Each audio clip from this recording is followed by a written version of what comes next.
এখন ঠিক আছে, এখন কাটবে না। আচ্ছা দেখেন, সো এখানে আমাদের ফার্স্টে কি করতে হবে, কনসেপ্টটা কি, আমাদের মোবাইলের জন্য একটা মেনু থাকবে, যে মেনুটা আপনার হয় সাইট থেকে আসবে না হয় দেখাবে যে কোনো ভাবে, হয় মানে ইনিশিয়ালি দেখা যাবে না, বাট মোবাইলে আমি যখন ক্লিক করব তখন দেখা যাবে, ঠিক আছে। সো যেহেতু এটা ক্লিক করার পরে দেখা যাবে এবং একটা মেনু আসবে আলাদা, যেটা থাকবে আপনার প্রথমে তো ওয়েবসাইটের ভিতরে থাকবে না, যখন ক্লিক করব তখন আসবে। সেজন্য আগে ওই পার্টটাকে ডিজাইন করে নিতে হবে, ঠিক আছে।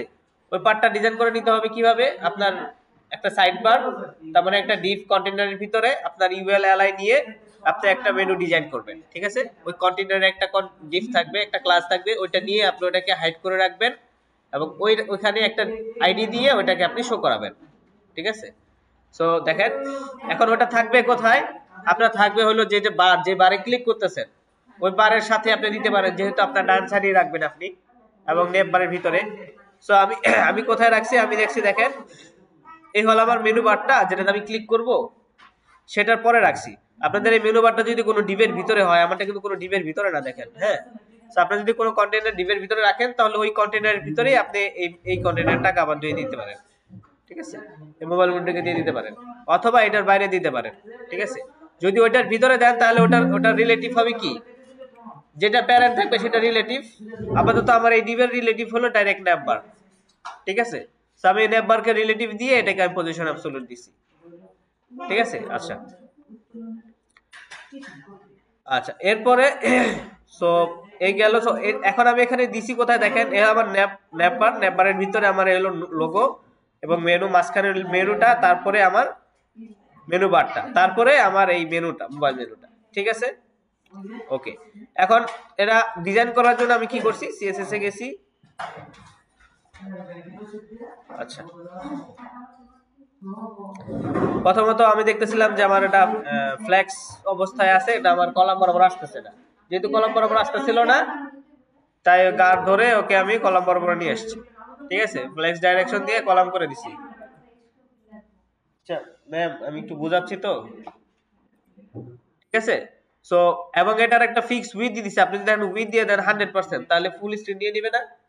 স্যার একটা ফিক্স উইথ থাকবে না, তো চিকন থাকবে, তাই না। সো আমি 200 পিক্সেল উইথ দিয়ে দিছি এবং এটা কিন্তু কন্টেইনারে দিয়ে দিবেন ডাইরেক্ট। আচ্ছা, এরপরে এটা ব্যাকগ্রাউন্ড কালার দিতে পারেন, যেহেতু ফ্ল্যাক্স ইউজ করছি আমি এটাকে গ্যাপ দিছি 5 পিক্সেল। আপনি যদি ফ্ল্যাক্স ইউজ না করেন আপনি গ্যাপ কাজ করবে না। আচ্ছা, বা আপনি পেডিং দিতে পারেন, এলআই তে আসবেন, এলআই তে পেডিং দিবেন, হাইট দিতে পারেন, উইথ দিতে পারেন, ব্যাকগ্রাউন্ড কালার দিতে পারেন, ঠিক আছে। আর এর ক্ষেত্রে আপনার কি করবেন, মোবাইল নিচে এর ক্ষেত্রে শুধু কালার দিবেন, ফন্টের কালারটা, এবং পেডিং দিতে পারেন।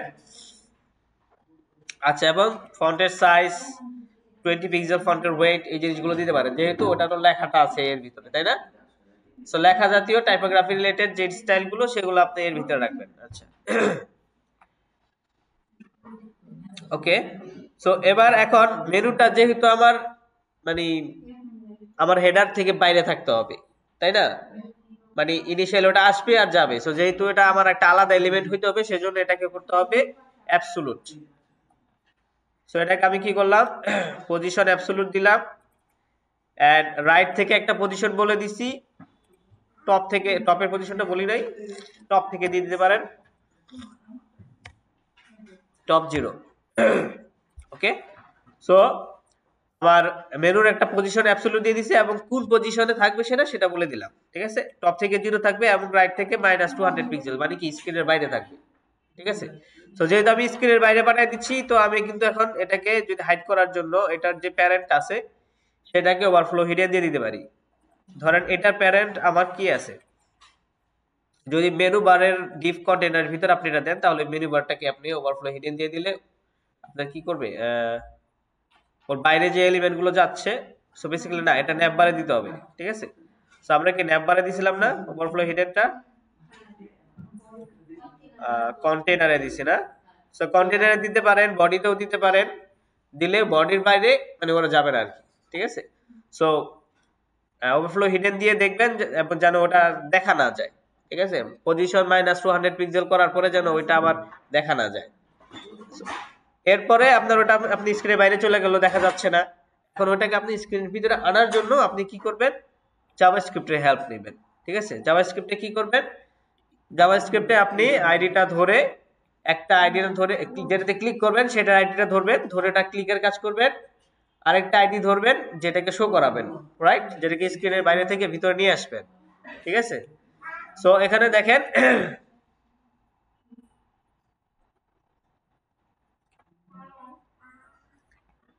আমার মেনু বারটা কোথায়, এই মেনু বারটা, এটাকে আমি ক্লিক করব, তাই না? যদি এটাকে ক্লিক করব, সো এটাতে আমার একটা আইডি থাকবে, শো এম মেনু এর নামে একটা আইডি দিলাম। এই আইডির কাজ কি বলেন তো, শুধু অন ক্লিক করা, রাইট? এর কাজ হলো শুধু অন ক্লিক করা, এবং অন ক্লিক করার পরে আমরা যে মডিফিকেশনটা করব সেটা কোথায় করব, সেটা করব মোবাইল মেনুতে, মানে মোবাইল মেনুটাকে আমরা শো করাবো। ঠিক আছে, সো আমি কি করছিলাম, মোবাইল মেনুটা হাইড করছিলাম কিভাবে, সেইটার মতো করে আপনার এটা শো করাইতে হবে।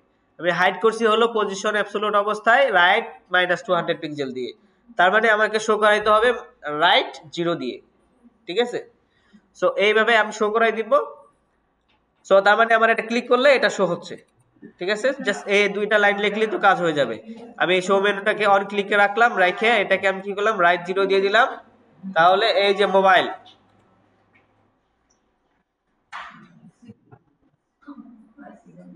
তো কি হলো আপনার,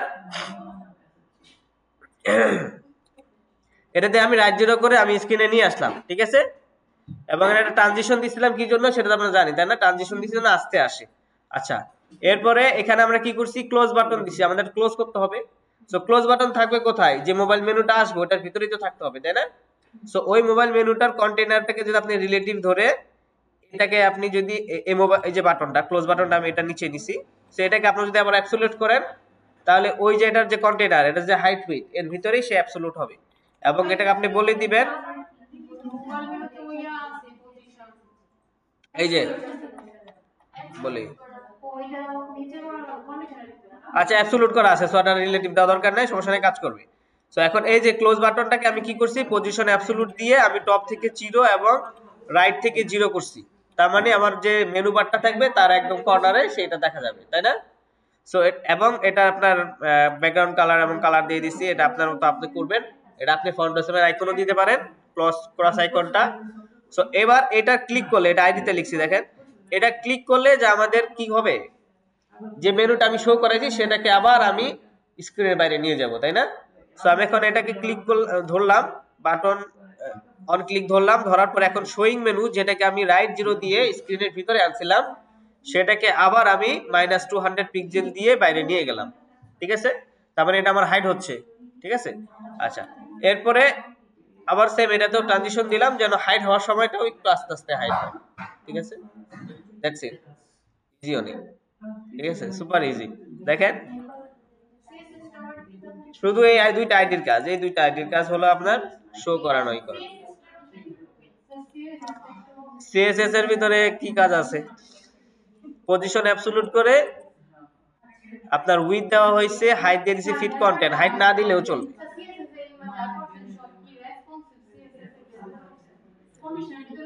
না, কন্ডিশনের বাইরে করছি।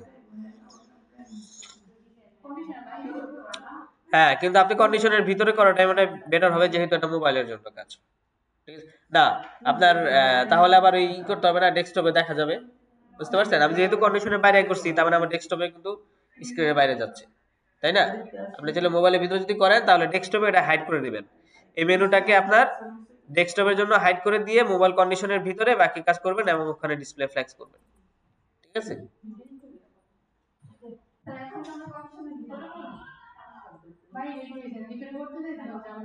ভিতরে করলে আপনাদের আগে ডেস্কটপের জন্য হাইড করে দিতে হবে এই কন্টেইনারটা ধরে। দ্যাটস ইট, এটাই হলো ডিফারেন্স, আর কিছু না। ঠিক আছে, কারণ এটা মোবাইলে দেখাবে কিন্তু ডেস্কটপে দেখাবে না। ঠিক আছে, করেন করেন, মাথা কাটাইতে হবে আর কি।